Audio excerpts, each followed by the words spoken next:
It is time for the Fantasy Buzz, and when it comes to fantasy, it's our guys right behind me, Pete Jensen and Nick Alberga. Guys, take it away.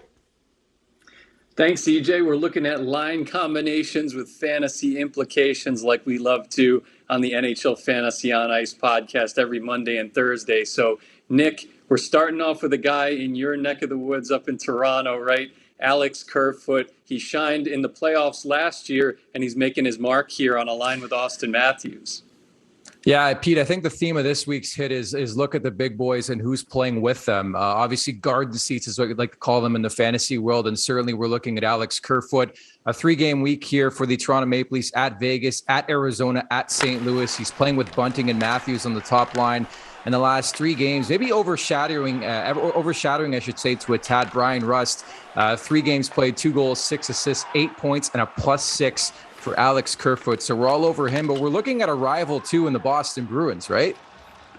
Yeah, and Kerfoot has been great this year at large, too, with +19, leads all Toronto skaters. But speaking of the Bruins, definitely what Eric Howla is doing, centering David Pastrnak, who's showing signs of a bounce back here, and former MVP Taylor Hall.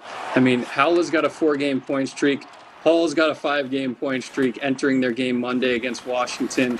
And Pastrnak, 3 goals in his past 3 games. So we're not talking about the perfection line anymore. We're talking about secondary scoring, and that's something the Boston Bruins have been searching for in years past, and certainly after the exit of David Krejci back to his native land.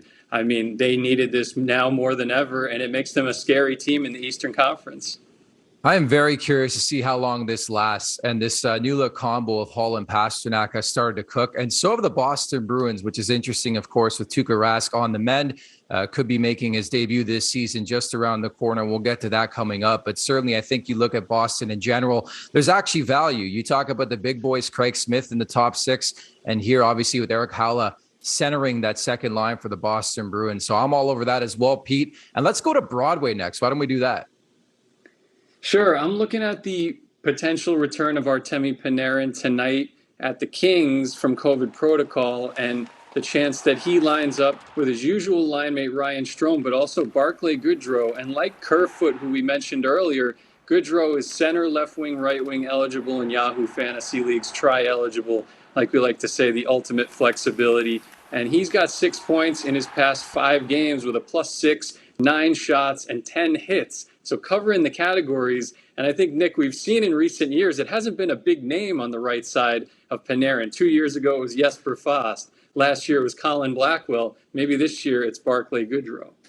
You just never know. And I think there's a reason why the New York Rangers brought in a guy, a seasoned pro like Barclay Goodrow. Clearly, the injury to Sammy Blais done for the season. Alexi Lafreniere, Kako haven't really picked up that position. So why not run with it? I think you just look at the value right now in a Barclay Goodrow, and you just can't say no, right, Pete?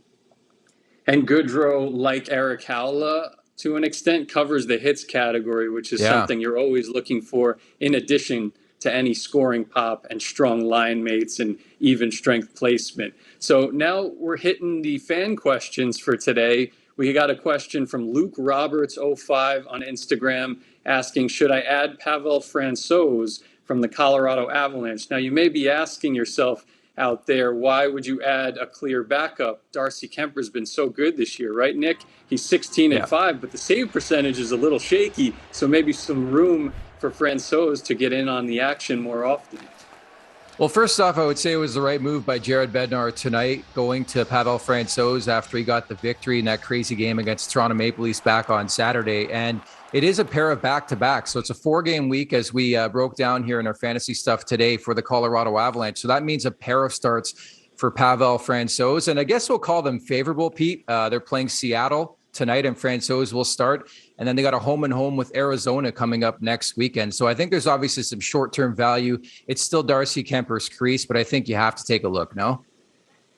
Yeah, I picked up Francouz as a 4th goalie in one of my leagues. Might as well. And it's looking good right now. I know some other goalies options out there. Kaapo Kähkönen for the Minnesota Wild. And keep your eye on Tuukka Rask. He could be making his season debut very soon. So thanks again, Nick. See you for our next episode of NHL Fantasy on Ice on Thursday. And appreciate it, man. Take care.